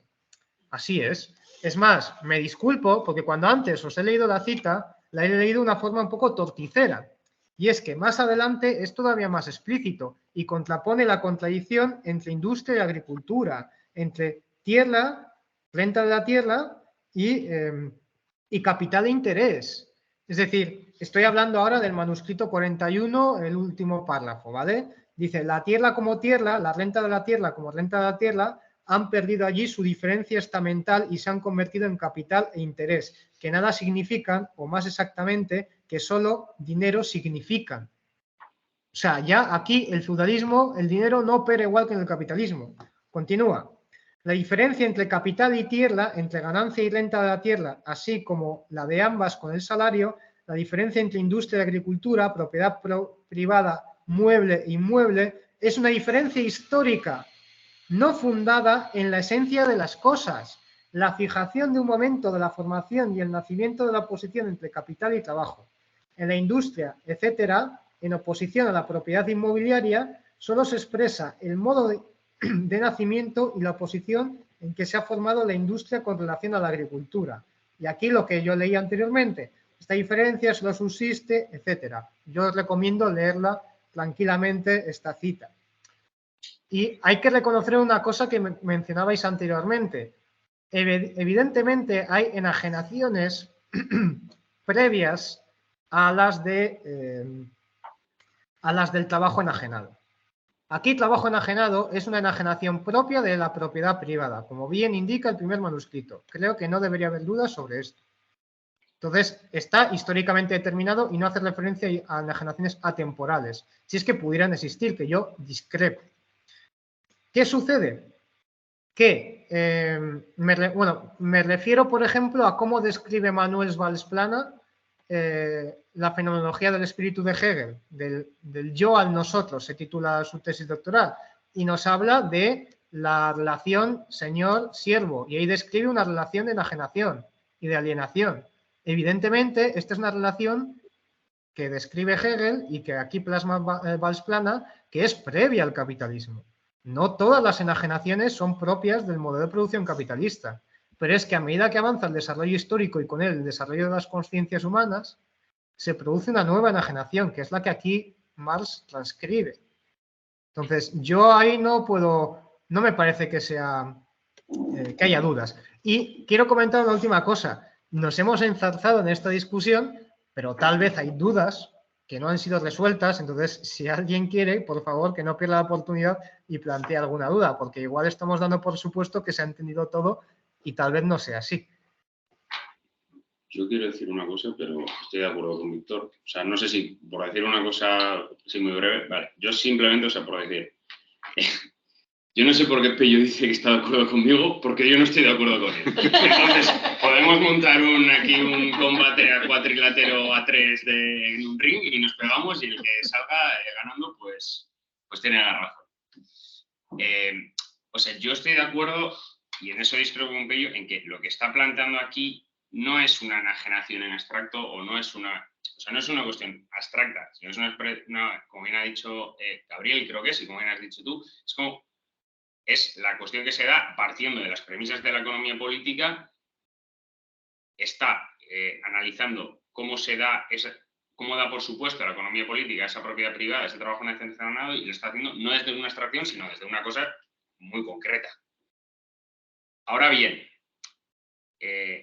o sea, lo que yo digo cuando me refiero a que, o sea, Marx evidentemente aquí lo que está trabajando es, o sea, la enajenación en el modo de producción específicamente capitalista y la enajenación desde las especificidades capitalistas, pero esto no quiere decir que esa enajenación, como ha dicho Víctor ahora mismo, no puede existir como existe en las determinaciones capitalistas en otros modos de producción, pero sí puede existir una enajenación, entendido precisamente, como ha dicho Joaquín, como ese extrañamiento. Es decir, por ejemplo, en la dialéctica del amo y esclavo, que es de Hegel, pero que también, pues eso que he dicho de esto, Valls-Plana, ahí también se da un trabajo enajenado, que no es el mismo trabajo enajenado que se da específicamente en el capitalista. A la misma manera que el trabajo que realiza, por ejemplo, un esclavo en Antiguo Egipto que realiza las pirámides, ese trabajo que él está realizando es extraño para él, es enajenado también, no con las determinaciones capitalistas y por lo tanto cualitativamente diferente y determinadamente diferente, pero hay un trabajo enajenado ahí. Y siguiendo con eso y volviendo al hilo de lo que yo he dicho antes, de que yo creo que aquí más, posteriormente, sí rectifica en la frase que dice, de partiendo de la economía política hemos llegado al concepto de trabajo enajenado como resultado del movimiento de la propiedad privada, bla, bla, bla, bla, bla. Claro, y aquí, o sea, mi pregunta es, porque es que a mí resolver metodológicamente esto me parece un embrollo. ¿Qué quiero decirte? Si la conclusión, y una de las conclusiones precisamente aquí a mí me parece que sí que son realmente claves del materialismo dialéctico y del materialismo histórico, es que precisamente el ser social determina la conciencia y no la conciencia es la que determina el ser social, ¿cómo se explica que hay un trabajo enajenado que no se sabe muy bien de dónde proviene, en base a qué proviene? Porque, claro, se podría decir que hay un trabajo enajenado que es lo que genera primordialmente la propiedad privada, que claro, la propiedad privada en este caso se puede entender, la propiedad privada entendida, como ha dicho Gabriel, contrapuesto al modo de producción fragmentado feudal o a la propiedad fragmentada feudal, pero también a la propiedad privada entendida en el sentido de originamiento de la división de trabajo dentro de esa sociedad, tal y como se da en modos de producción bastante pretéritos al capitalista. Entonces, o sea, yo creo que la cuestión es, sí, o sea, la propiedad privada per se no genera el trabajo enajenado con las determinaciones capitalistas. Pero, o sea, tiene que ser precisamente la propiedad privada tal y como se desarrolla y tal y como se produce en esa propiedad privada, porque los individuos se relacionan mediante mercancías y demás, como se explica también en el Capital, es ese modo de reproducirse socialmente y de reproducirse como especie lo que tiene que provocar esa forma específica del trabajo enajenado, no una determinación abstracta de ese trabajo enajenado lo que provoca la propiedad privada. Y hacer eso a mí me parece que es metodológicamente un embrollo bastante difícil de resolver, porque habría que entonces preguntarse cómo ese trabajo enajenado se genera originariamente, y luego lo segundo, o sea, que me parece que es como que no, o sea, es contraponer las dos cosas, es poner por encima la idea por encima de lo que es la materia, por así decirlo, digamos.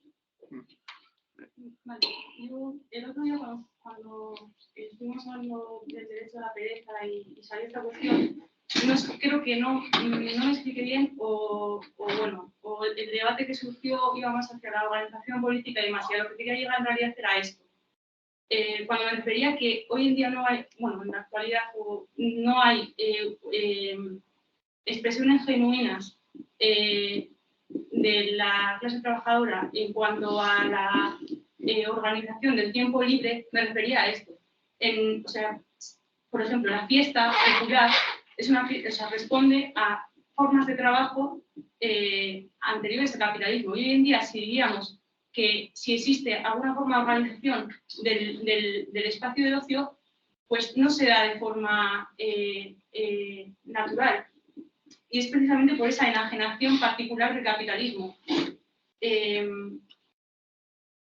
es distinta a las formas de producción anteriores, que, claro, que sí, que tenían esa... de las que había una parte más dueña del trabajo de lo que hay en el sistema capitalista. Entonces, por ejemplo, la artesanía, ¿no? Hay más capacidad de decisión en la artesanía que en la producción capitalista de cadena, ¿no? Y bueno, de hecho, aquí lo que estaba intentando hacer era aplicar cuando planteé esto, en mi cabeza lo que estaba haciendo era aplicar la teoría del reflejo, ¿no? Esas expresiones dan cuenta de un sistema de producción. Las expresiones de organización del tipo libre, las expresiones artísticas, dan cuenta de la actividad social y de cómo se organiza la actividad social. Esto era un poco lo que quería decir. ¿Mejor peor? Vale, pues yo por volver respecto a lo de antes, que no sé muy bien lo que he dicho tampoco. No sé si he dicho que el trabajo enajenado es algo que Marx trata solo de forma histórica. No quería decir eso, si lo he dicho. O sea, evidentemente Marx trata el trabajo enajenado, sobre todo en los dos primeros características que extrae desde un punto de vista histórico concreto del modo de producción capitalista y de cómo se enajena el trabajo en el modo de producción capitalista, que se enajena tanto en el producto del trabajo que se enfrenta al trabajador, como en el propio proceso de producción del trabajo, que es un modo de enajenación que no se da en el caso feudal, por ejemplo, mismamente. Pero, poniendo la problemática en el tercer punto, en el punto del trabajo enajenado en cuanto a enajenación del humano de su propio género, yo creo que sí que es un modo de enajenación que, como decía antes, que sí que se da en el resto de las sociedades y que se da en general desde el momento en el que hay división del trabajo y desde el momento en el que hay una parte de la sociedad que puede vivir del trabajo de otros. Y eso ocurre porque la esencia, o sea, cuando dice Marx que se enajena, que ocurre la enajenación del trabajador respecto a su género, lo dice en el sentido de la negación de la esencia que conlleva ese género. Es decir, ese género que lleva una esencia del ser humano y la enajenación niega esa esencia y está negando la esencia del ser humano, de alguna forma. Cuando dice eso, la esencia a la que se refiere ocurre esta enajenación en el resto de los modos de producción porque la esencia a la que se refiere ocurre también en el resto del desarrollo de la naturaleza del humano. O sea, el humano siempre, no solo en el modo de producción capitalista, sino en todos los modos de producción, crea el mundo material a su alrededor. El humano requiere relacionarse con el mundo natural para su propia reproducción. El humano tiene que decidir sobre su modo productivo con libertad en todos los modos de producción, y al negar esa esencia, que es ahistórica o no concreta, no específica del modo de producción capitalista, ocurre esta enajenación también en el resto de modos de producción capitalistas. Pero sí, evidentemente, el trabajo enajenado tiene sus características positivas, es una categoría que tiene sus características positivas que hay que remarcarlas y que son concretas, son materialistas y son válidas perfectamente, sí, sí. No se me entienda mal. Me gustaría precisar una cuestión. No se puede decir, en mi opinión, que el trabajo capitalista es un modo específico de enajenación del trabajo y que puede haber otros. No. En otros modos de producción hay robo, hay saqueo, hay dominación, hay muchas cosas. Hay formación de una clase que viva, el rentista que vive a costa del trabajo de otros, una aristocracia, pero no, el trabajo no es básicamente trabajo enajenado. Porque si no, no se explica la frase que hay al final de la página 118, que voy a leer en la traducción de Ripalda, que me parece más clara. Más clara porque se aleja más del original.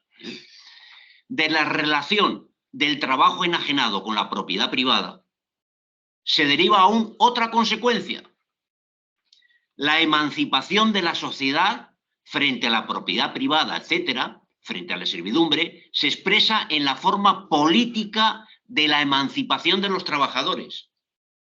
No porque se trate solo de esta emancipación, sino porque en ella se encierra la de toda la humanidad.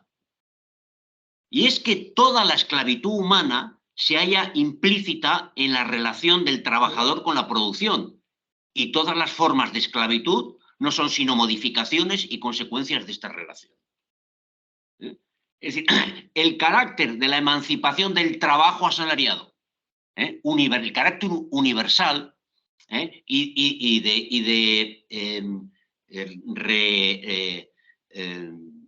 cuando se hacen las paces, de reconciliación del trabajo con el ser colectivo, el ser humano, es algo específico a una relación en la que el trabajo ha sido enajenado, sobre la base de considerar al trabajador como ser libre, cuando es el trabajador menos libre de la historia. El menos libre de la historia, no el más sometido, no el más explotado, no el que más ha sufrido. A lo mejor los esclavos sufrían más, pero sí el menos libre, porque ha sido enajenado en el proceso de producción y respecto al producto. El siervo de la gleba no está enajenado respecto a su producto. 2 días trabaja para sí y 3 días trabaja para las tierras del Señor. Le obligan a trabajar o a entregar el diezmo. Le quitan, le roban, le saquean, pero no está enajenado respecto a su producto y ni respecto a su trabajo. Lo mismo el del gremio. Por tanto, esa expresión de la universalidad de la emancipación del trabajo asalariado, el pensar que después de la sociedad capitalista no puede haber ninguna sociedad de clases en la que no existe una reconciliación de la humanidad consigo misma, porque lo que tiene que venir después es la sociedad comunista, está implícita en esta reflexión. Si por el contrario, si decimos que trabajo enajenado ha existido bajo distintas formas en distintas sociedades, ¿por qué es ahora y no en la época de Espartaco, cuando la emancipación de los trabajadores adquiere ese carácter universal? O en la época de la liberación de los esclavos. ¿Por qué? entonces no. Bueno. Aunque creo que hay en el chat. ¿Qué? Aunque hay, creo que hay en el chat, pero...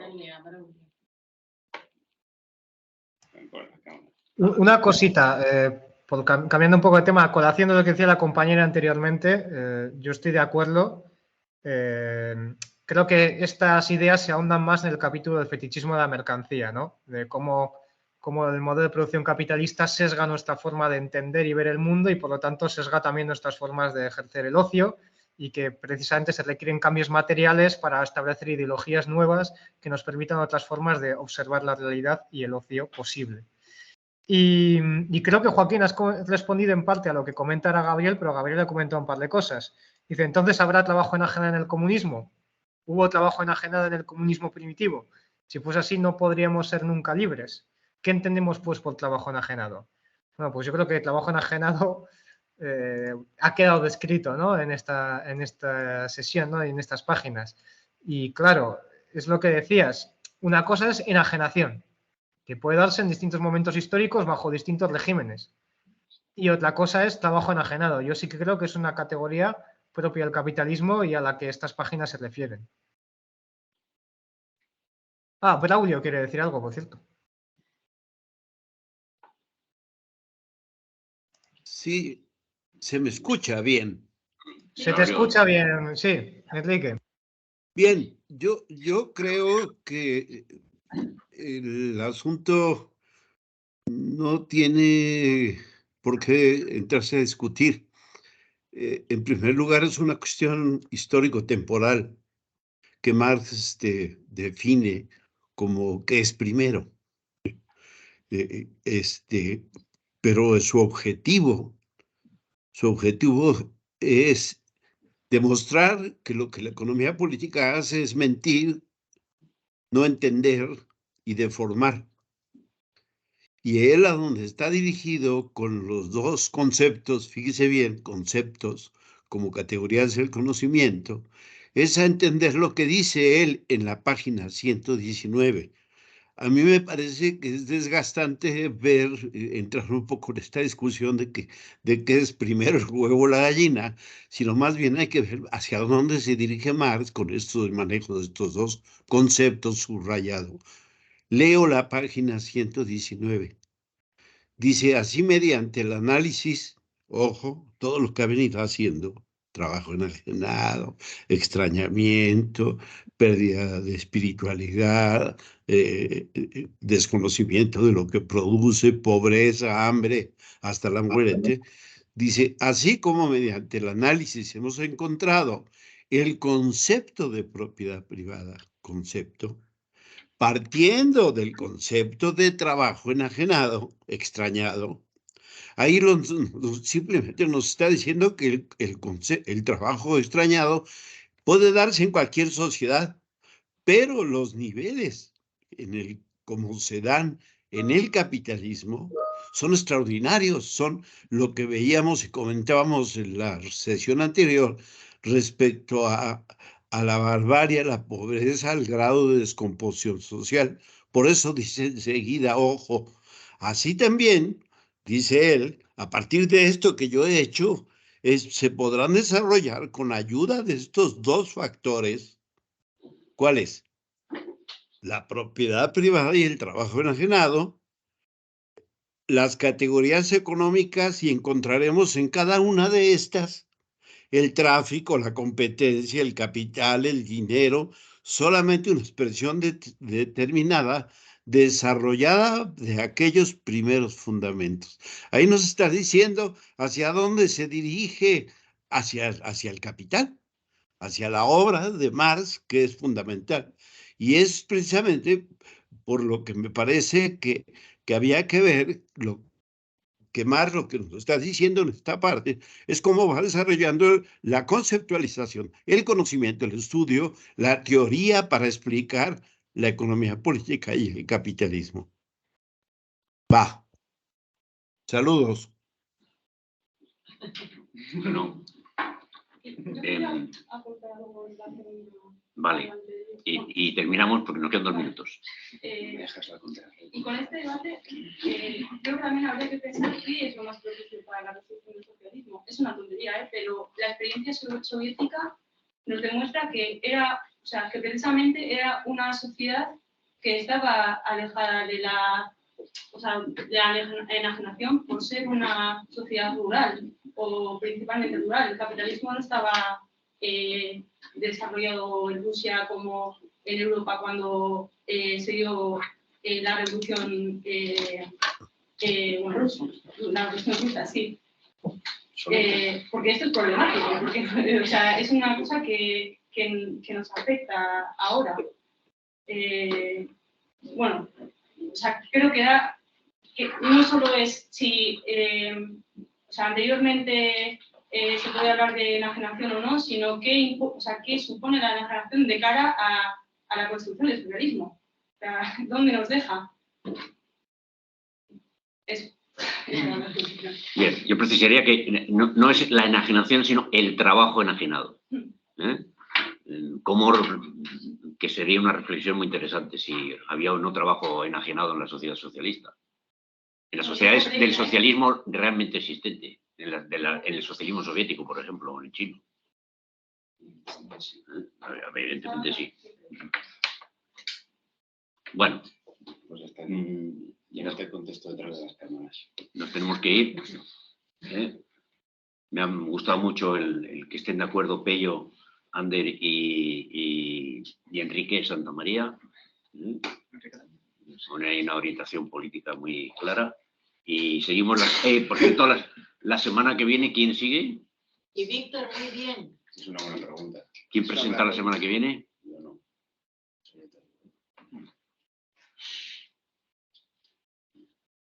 No hay nadie, ¿no? No hay. ¿Presentas tú?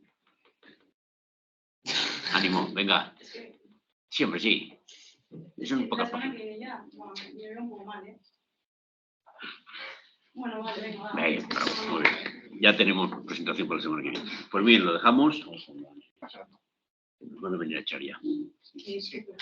Pues nada, hasta la semana que viene. La semana que viene. Agur.